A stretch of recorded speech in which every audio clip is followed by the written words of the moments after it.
Gujarat number 1 engineering university, Sankal Chand Patel University.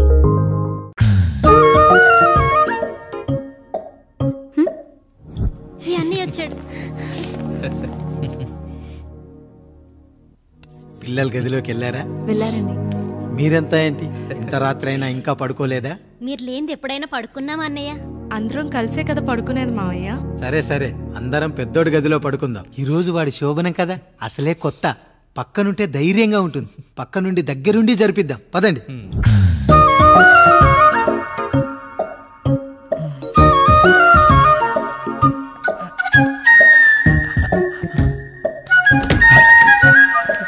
కానివ్వండి రా, కానివ్వండి కానివ్వండి. మీరేం మావయ్య ఇక్కడ పడుకుంటున్నారు?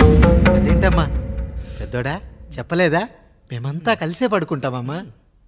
నువ్వు మాతో పాటే. అవును భార్గవి. మీరు ఊరుకోండి. మీరు ఇక్కడ పడుకోవడం నాకు ఇష్టం లేదు మావయ్య.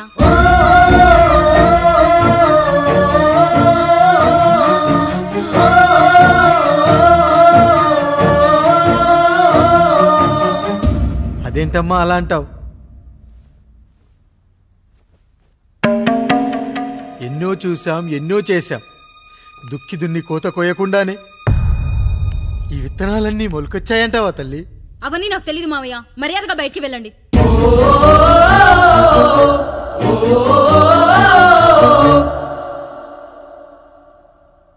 కనీసం ఆ మూలనైనా పడుకుంటామమ్మా.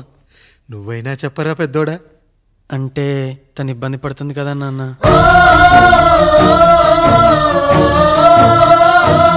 నువ్వు కూడా ఏంట్రా? పిల్లలేదో ఆశపడుతున్నారమ్మా. ఒక్కసారి ఆలోచించమ్మా. మావయ్య మీరు బయటికి వెళ్తే మేము తలుపులేస్తాం.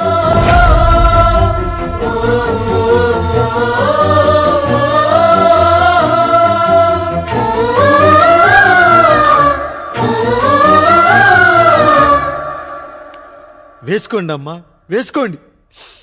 తలుపులు వేసుకోండి.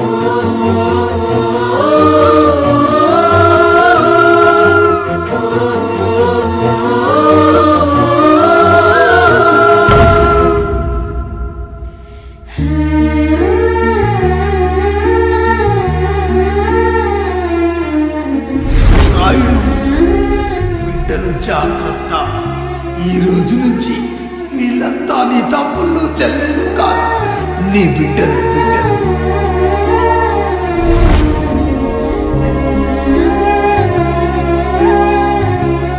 జానకి, ఏమండి? సావిత్రి, ఏమండి? లక్ష్మి, ఏమండి? మన గదిలోకి పదండి. ఇక నుంచి ఎవరి పిల్లలతో వాళ్ళ గదిలోనే పడుకోవాలి. ఇది ఈ రోజు నుంచి ఈ వంశానికి రాస్తున్న కొత్త శాసనం. అయ్యా అలా అరకండి అయ్యా. మీరు లేకుండా మేము ఎప్పుడైనా విడిగా పడుకున్నాము. అంతా కలిసే కదయ్యా పంచుకున్నాం. వెళ్ళరా వెళ్ళు. నీకు భార్య ఉంది, నీకు పడగది ఉంది. వేసుకోండి రా, మీరు వేసుకోండి. తలుపులు వేసుకోండి. మీరు కూడా ఏంటండి పిల్లలేదు? చిన్న పిల్లల వాళ్ళని ఉయ్యాల్లో ఆడించేటప్పుడు పక్కనే ఈ నాన్న కావాలి. బడికెళ్ళేటప్పుడు పక్కనే ఈ నాన్న కావాలి. గుడికెళ్ళేటప్పుడు కూడా పక్కనే ఈ నాన్న కావాలి. కానీ శోభనం గదిలో మాత్రం పక్కనే ఉంటానంటే బరువయ్యాను జానకి, బరువయ్యాను.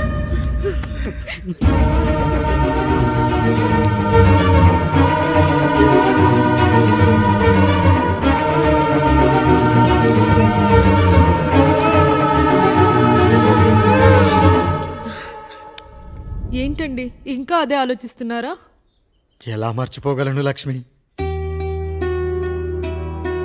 జరిగింది ఏదో జరిగిపోయింది. మీరు బాధపడకండి. ఎంత మాట అన్నాడో చూసావా? నా భార్య ఇబ్బంది పడుతుంది, బయటికెళ్ళండి నాన్న అన్నాడు. వాణ్ణి ఎలా పెంచాను? చదువుకుంటే పై చదువులకు వాడు వేరే ఊరు వెళ్లాల్సి వస్తుందని చదివే మాన్పించేశాను. జ్వరం వస్తే ఆ మాత్రలు చేదుగా ఉంటాయని నేనే మింగాను. నోరు తెరిచి అమ్మ కావాలన్నప్పుడల్లా ఎంతమంది అమ్మల్ని ఇచ్చాను. నాన్న అన్న ప్రతిసారి నాన్నల్ని ఇవ్వలేకపోయానని వాడికి నా మీద కోపమో ఏమో జానకి. నిజమేనండి, మనమంతా ఇలా లేమే. మన కుటుంబానికి దిష్టి తగిలింది. మా నాన్న మరణంతో ఆస్తిపోయి తమ్ముళ్ళతో నడి రోడ్డున పడ్డప్పుడు ఇలాంటి కష్టాన్ని మొదటిసారి అనుభవించాను. అన్నయ్య అన్నయ్య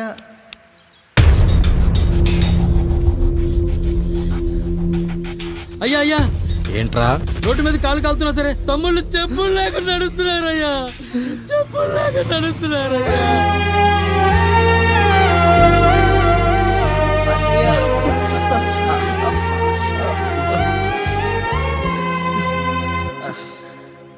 చెప్పులు లేకుండా నడుస్తుంటే కాళ్ళు కాలుతున్నాయట్రా.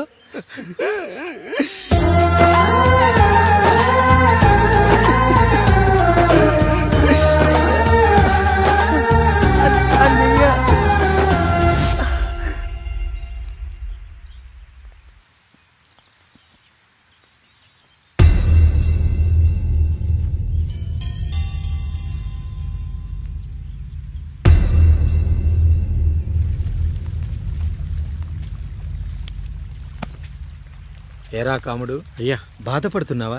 పెళ్ళేమైనా చేయమంటావా? వద్దులేండి అయ్యా, నాకు ఇది ఉందిగా చాలు, దీంతో నేను ఎలాగోలా సరిపెట్టుకుంటాను. దీనితో పాటు జీవితంలో నీకు ఓ తోడు కావాలి. రే గంటోడా అయ్యా, ఇక నుంచి కష్టాల్లో సుఖాల్లో వీడికి అన్నీ నువ్వేరా. మీరు శాసించాక నేను వేరే ఏదైనా ఆశించగలనా పెద్దయ్యా?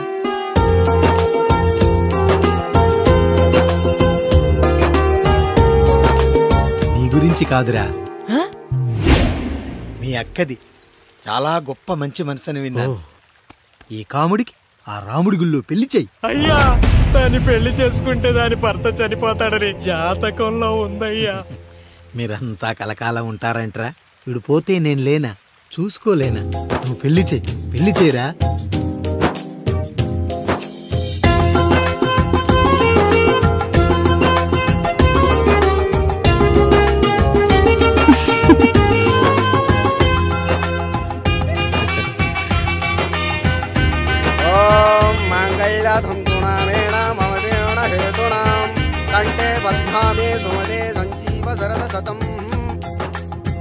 అయ్యా, ఏంట్రా?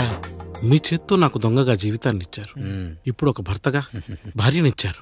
అదే బంగారు చేత్తో ఒక్క ముడివేసి పెట్టండి అయ్యా, మీ నీడను మేము చల్లగా ఉంటాం.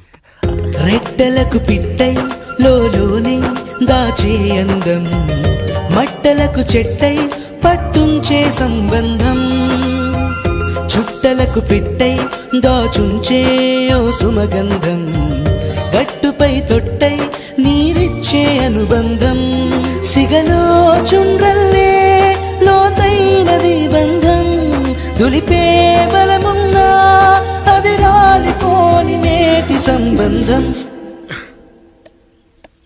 ఏంటి బుజ్జి, ఏమైంది? పండు, నీకు పెళ్లి చేసిన మరుక్షణం నీ భర్త చనిపోతాడని జాతకంలో ఉంటే ఆయన నన్ను నీకిచ్చి పెళ్లి చేశారు.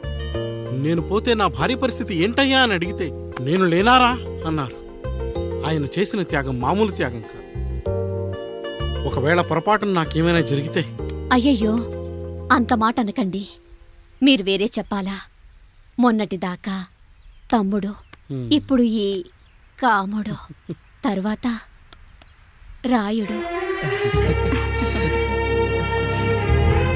ఒరేయ్ కాముడు, పెళ్ళైన దగ్గర నుంచి మీరు సరదాగా గడిపిందే లేదు. మీరిద్దరూ సరదాగా హనీమూన్కి వెళ్ళిరండి. ఏ ఊటీకో కొడైకెనాల్కో. ఇదిగో టికెట్లు. అయ్యా, మీరు దేవుడయ్యా. ఇక్కడ పనులాగకుండా నువ్వు ముందుగా వెళ్ళిరా. నువ్వు తిరిగి వచ్చిన తర్వాత పండు వెళ్తుందిరా. అయ్యా, ఒక పని మనిషిని మీరు ఇంతగా ఆదరిస్తున్నారయ్యా. నువ్వు పని మనిషి ఏంటి పండు? నీలాంటి స్త్రీమూర్తిని ప్రతి మగాడు అమ్మలా చూసుకోవాలి. ఇక నుంచి నా బిడ్డలు నిన్ను అమ్మా అని పిలుస్తారు, అమ్మలా చూసుకుంటారు. ఏమంటావు జానకి? రెట్టలకు పిట్టై లోలోనే దాచే అందం, మట్టలకు చెట్టై పట్టుంచే సంబంధం, చుట్టలకు పెట్టై దాచుంచే ఓ సుమగంధం, మనకెంత బాధగా ఉంటుంది, అన్నకి ఇంకెంత బాధగా ఉంటుంది.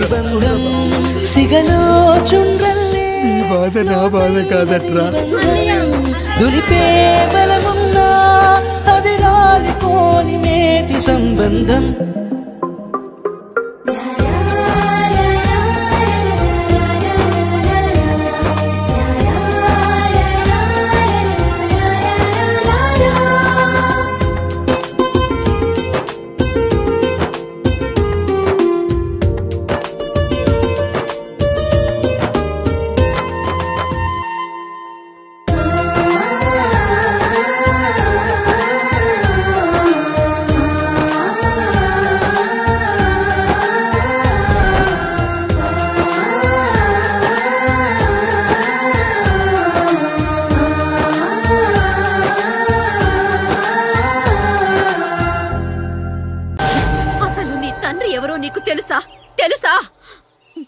ఇదిగో ఈ కాముడేరా నీ తండ్రి. గేదె నల్లగా ఉన్నంత మాత్రాన పాలు తెల్లగా ఎలా ఉన్నాయనే కదరా నీ ప్రశ్న. దానికి సమాధానం చెప్పాలంటే ఒక వర్షం కురిసిన రాత్రి నేను 9వ నెల బాలింతగా ఉన్నప్పుడు. పండు పండు ఇదిగో. ఏమిటండి ఇది? నిద్రలేస్తే నేను, బయటికెళ్తే గంటోడు, పక్కకెళ్తే పాలేరు, ఎప్పుడూ తిరిగే తాయారు. రోజు మమ్మల్ని చూసి చూసి బిడ్డ కూడా జిడ్డు మొహం వేసుకుని పుడతాడేమో అని భయంగా ఉంది. కడుపులో ఉన్నప్పుడు మనం ఎవరి మొహాలైతే చూస్తామో అచ్చం వారి పోలికలతోనే పుడతారంటారు. పొరపాటున నా పోలికలతో పుడితే? అదేంటి కాముడు, నీకేం తక్కువ? జుట్టు ఉండాల్సిన చోట లేకుండా అవసరం లేని చోట విపరీతంగా పెరిగిపోతుంది. మనకు పుట్టబోయే బిడ్డ గొప్ప అందగాడై ఉండాలి. ఇదిగో రోజు ఈ దేవుడి ఫోటోలు చూడు, వాళ్ళలాగే అందంగా పుడతాడు. కడుపుతో ఉన్నప్పుడు ఎవరి ఫోటో చూస్తే ఆ పోలికలతో బిడ్డ పుడతాడా? కనిపించని దేవుడి పోలికలు నా బిడ్డకెందుకు? ఈ ఊరికి దేవుడు రాయుడు. నా బిడ్డ ఆయనలాగే పుట్టాలి, ఆయనలాగే పుట్టాలి.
ఏంటి పండు ఇలా వచ్చావు?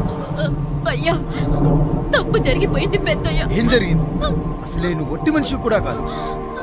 ఒక్కసారి ఇటు చూడండి అయ్యా.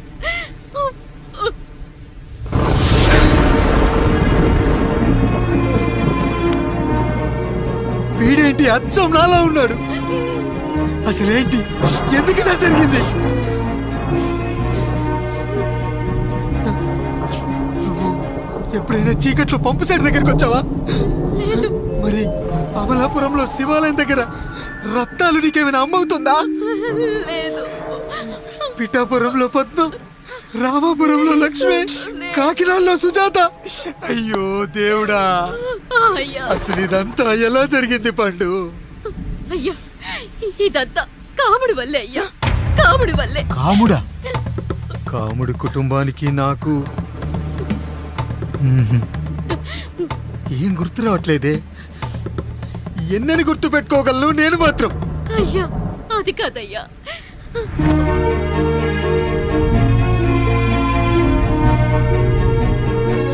అలా రోజు మీ ఫోటో చూసి చూసి అచ్చం మీలాగే పుట్టాడు. అయ్యో, నా పోలికతో బిడ్డ కావాలనుకోవడం ఏంటి పండు? నువ్విలా చేయడం ఏంటి పండు? పోలికల కోసం ఫోటోలు ఎందుకు చూసావు పండు? అందుకే కదయ్యా ముందు ఆ డైలాగ్ చెప్పాను, తప్పు జరిగిందని. ఇప్పుడు ఏం చెయ్యాలయ్యా? స్వచ్ఛమైన మన ప్రేమను ఈ పాడులోకం అర్థం చేసుకోదు. కనీసం మీ ఇద్దరి జీవితం బాగున్నా ఆనందపడేవాడి. వీణ్ణి ఇక్కడ ఉంచొద్దు పండు, బయటికి పంపించు. బయటికి పంపించి బాగా చదివించు, గొప్పవాణ్ణి చెయ్యి. వీడికి అయ్యే ఖర్చంతా నేనే భరిస్తా.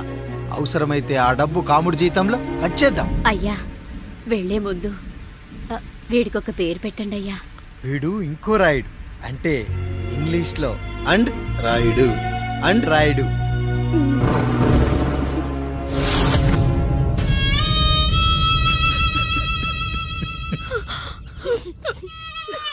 ఇది రా నీ కథ, నా గతం. నిన్ను చదివించడం కోసం ఆయన మీ నాన్న జీతంలోంచి నెలకి 3000, 4000 కోసేసిచ్చేవారు. అప్పుడు ఆయన పడిన బాధ పగవాడు కూడా పడకూడదు. చూసావారా, దేవుడు లాంటి పెద్దయ్యని అనవసరంగా అనుమానించడం ఎంత పెద్ద తప్పు చేశావో అర్థమైందా? ఒకడు నిమ్మకాయ పెట్టి పసుపు వేసి ఉప్పు కలిపి పులిహోర చేయొచ్చు, కానీ ఆ పులిహోర ఎప్పటికీ దేవుడి ప్రసాదం. నువ్వు ఆ దేవుడి ప్రసాదం. ఇక ఆయనే మీ నాన్న. చూసావా అమ్మా, ఈ రోజు నుంచి నాకు 3 అమ్మలు 2 నాన్నలు. నీకు మాత్రం ఒక్కడే భర్త, నాన్నకు మాత్రం ఒక్కటే భార్య. అయ్యా, బిడ్డను ఒక్కసారి ఎత్తుకొని తిప్పండి అయ్యా. బాబు, నాన్నా,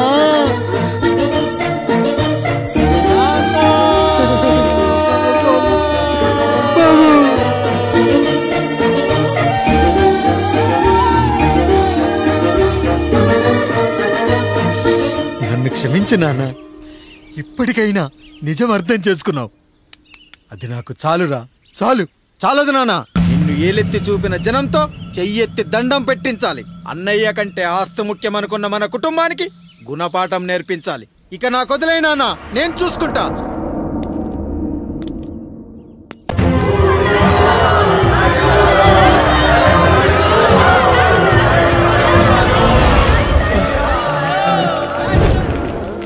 ప్రజల్లారా, నా బిడ్డల్లారా, నా జీవితం మీకే అంకితం. మళ్ళీ జన్మంటూ ఉంటే మీకోసం తిరిగి వస్తాను.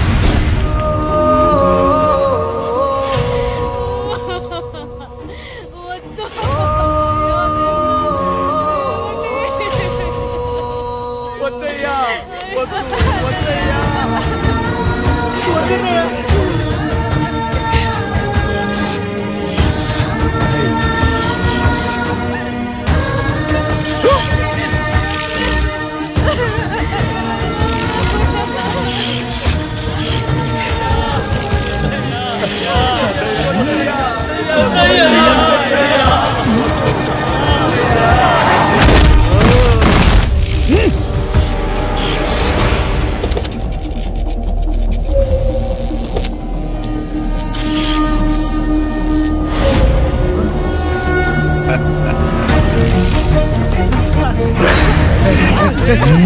వదలరా.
ఎవడొస్తాడు?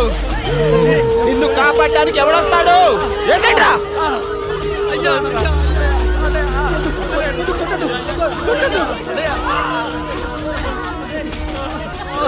కష్టం వస్తే ఒక్కసారి నాన్న అని పిలవరా, ఆ సమాధిలోంచైనా లేచొస్తా.